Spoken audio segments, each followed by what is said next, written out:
Learn how to make the best authentic New Mexican pozole stew you've ever tasted, along with a little bit of hot air ballooning too, sprinkled in on today's episode of the Goldilocks Kitchen. What is up, friends? Welcome back to my kitchen. My name is Emily, and today I'm going to run you through how to make a delicious and traditional New Mexican pozole stew. This is a pork and hominy stew that is cooked in red chili sauce. So I had the privilege of returning to Albuquerque last Christmas. My top bucket list item for the trip was visiting Albuquerque Old Town Plaza on Christmas Eve to enjoy a hot bowl of pozole while strolling through all the luminarias. The plaza is filled with people who come out to see this spectacle each Christmas Eve. Luminarias, also called farolitos, are a southwestern holiday tradition that actually began as small bonfires to light the way to Mass, and now are regarded as a way to let Christ's light into your life and or light the path for Jesus to come into your home on Christmas Eve. I had a magical evening with my family, and I thought I'd share a little of that magic with you, along with my recipe for pozole, which is great for any cold winter night. I have some tips that you'll want to try for the best tasting pozole you have ever had.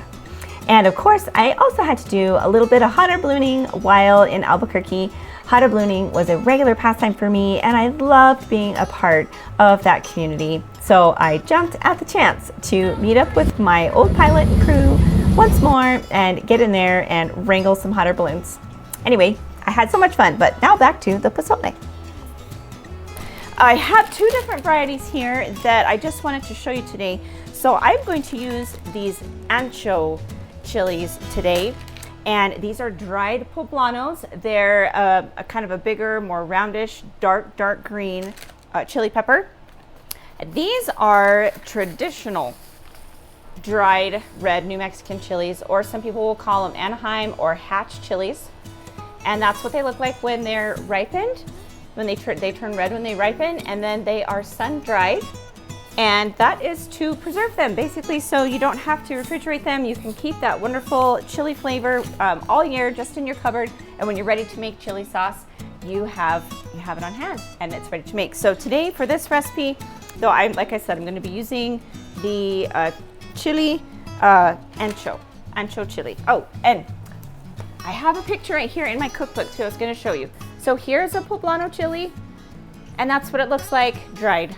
These are mild chilies. I'm going to use these today because I want my kids to eat this, and they don't like hot things.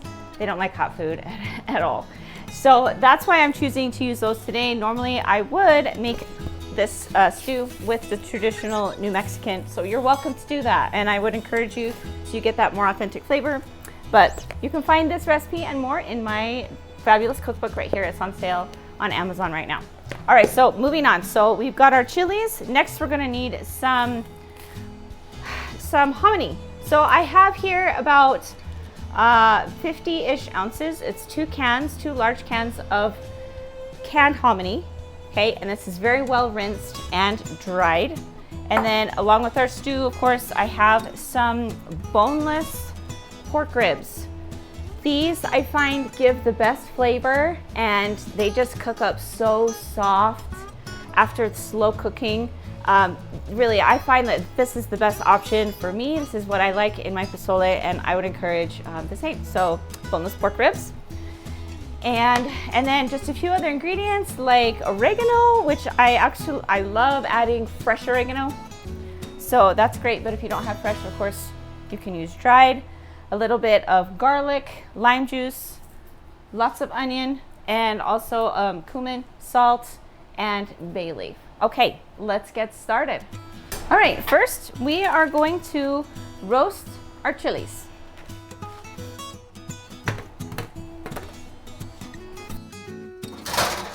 Out of the way. Oh, also I forgot to show you guys, this is what a bag of New Mexico chili looks like if you order it from the Hatch Chili store, and they ship all around the United States.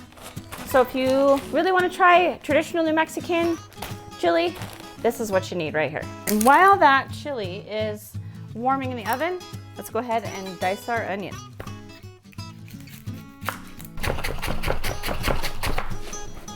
Oh, look at that.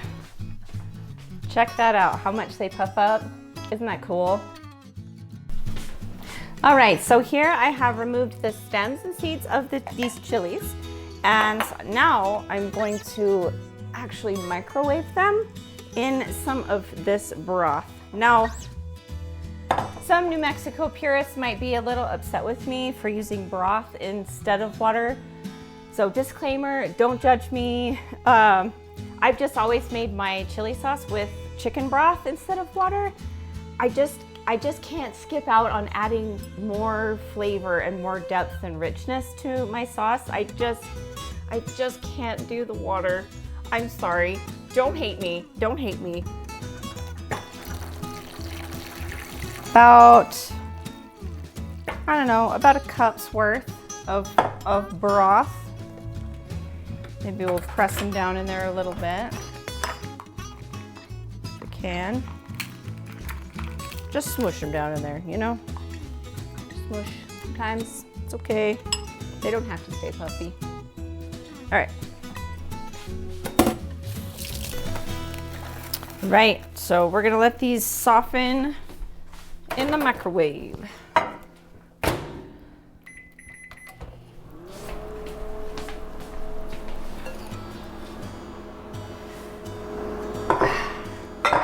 Okay, next up, let's go ahead and start cooking our meat. Oh, that's nice and hot in there. All right. We're just gonna sear the outside of this pork. And before we do that, we need salt and pepper. All right, so I'm ready to add my delicious and well-seasoned boneless pork ribs to the pot here. I'm gonna add just a little bit of lard is what I'm gonna cook with today, but you can add olive oil or vegetable oil, whatever you prefer to use. Today I'm using this.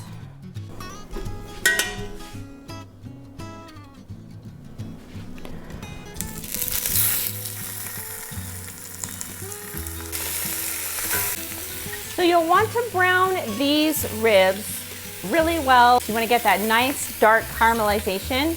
That's really going to add a lot of depth and flavor to our pozole.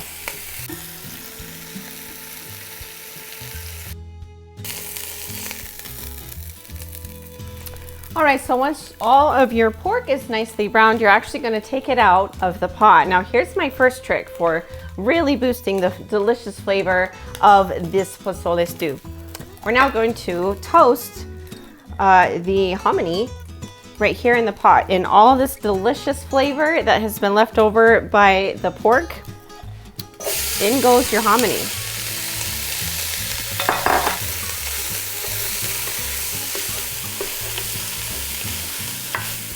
Let's do about 3 tablespoons of chopped garlic.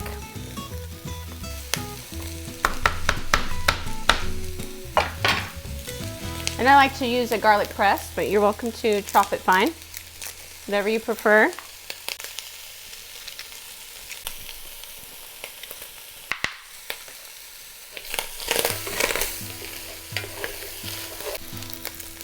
All right, so once the hominy is fragrant and it's starting to brown, you're actually gonna remove it from the pot, but only for a little while.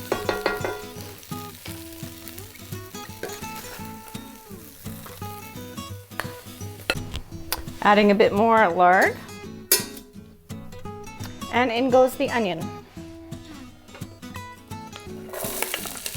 Saute this around for just a couple of minutes till it's nice and soft and brown. Generously salt the onion.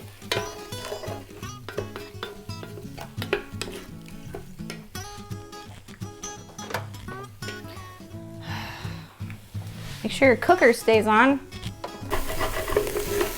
Be sure you scrape up any sticky pieces of food that are left on the bottom of the pot.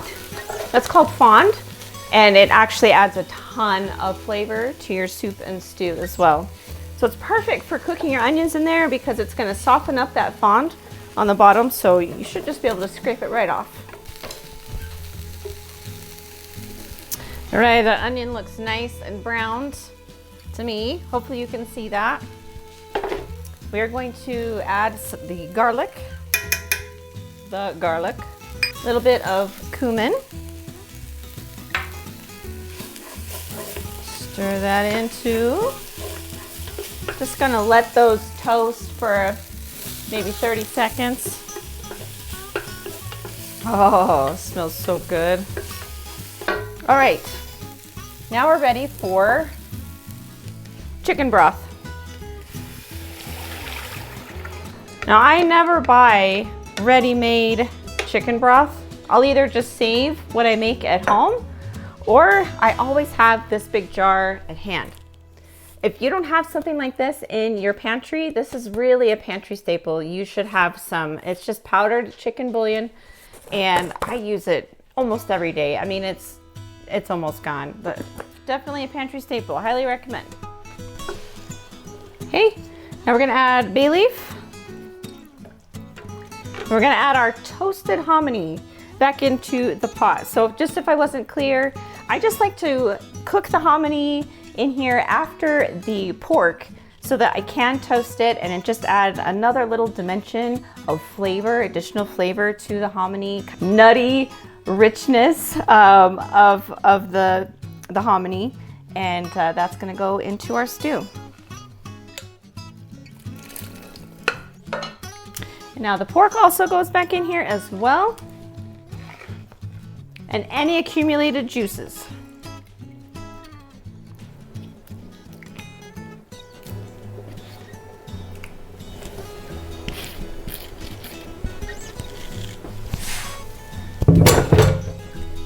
All right, just nestle that down in there. Okay, but we're not done yet. Now comes the most important part. We got to make the red chili sauce and stir it into the pot. All right, so in order to make this red chili sauce we're going to put in here, I'm going to cheat a little bit, and I'm just going to take some of this delicious base mixture. Oops, don't grab your bay leaf. Watch out for that. So I'm scooping up on and around the pork. I'm just going to add that in here along with some hominy. This will help to thicken the stew as well. Add some of that in there. Okay, to this mixture we're going to add our softened red chili.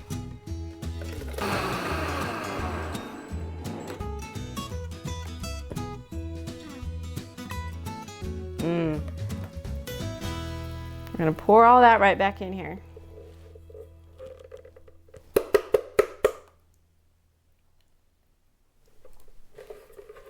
Next up, we're gonna add in some oregano, whether fresh or dried, doesn't matter.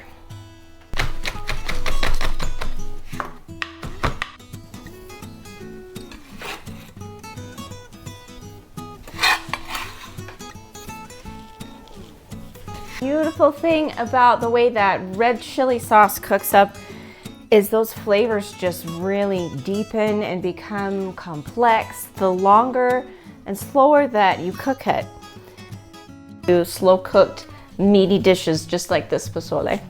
Also carne adobada, it's delicious. Birria is also delicious if you ever had birria tacos. There's something about chili peppers, dried chili peppers made into sauce and then just slowly roasted. It just makes such a delicious and complex and unique flavor. It's really amazing. Okay, this stew is ready for the slow cook. So I'm gonna cover this, maybe just crack it just a little bit so the steam can escape, and I'm gonna turn this on low, and I'll see you back here in about 2.5 hours. 2 hours later. And here is the finished pozole stew. This is actually all the video that I had because everybody in my family was super hungry and they didn't want to wait around while I blabbed into the camera some more about how to finish it off. But all I did was shred the meat right in the pot with my handy shredding scissors, and I'll leave a link to those down below. But you of course can remove the meat and shred it if you like with a couple of forks. I serve each bowl with a flour tortilla and a lime wedge. Please consider liking this video if you found it helpful and even subscribing to the Goldilocks Kitchen for more helpful recipe videos. I'll leave a link to this recipe down in the comments below, and we'll see you next time.